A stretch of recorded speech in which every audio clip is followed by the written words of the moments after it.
Kilala niyo na ba si Malupiton? Viral na viral sa social media, pero ang hindi alam ng marami, may inspiradong kwento sa likod ng kanyang tagumpay. Si Joel Ravanera, or mas kilala bilang Malupiton, ay lumaki sa hirap. Bata pa lang, nagtrabaho na siya bilang tindero ng turon, nagbenta ng mga gamit, at nagsilbi sa mga restaurant para makatulong sa kanyang pamilya. Pero kahit mahirap ang buhay, hindi siya tumigil mangarap. Noong 2020, sinimulan ni Joel ang paggawa ng video sa social media. Kasama ang kanyang grupo na Kolokoy's TV, naghatid siya ng saya at tawanan sa mga manonood. Unti-unting nakilala si Malupiton at noong 2022, siya ay naging isa sa pinakasikat na content creator sa Pilipinas.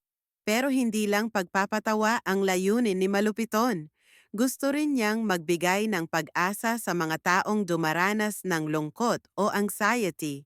Ang mensahe niya, kahit anong hirap ng buhay, may dahilan pa rin para ngumiti at tumawa. Mula sa simpleng tindero ng turon hanggang sa pagiging viral sensation, pinatunayan ni Malupiton na ang sipag, tiyaga at positibong pananaw sa buhay ay magdadala ng tagumpay. Salamat sa panonood at patuloy na magpakalat ng kasiyahan,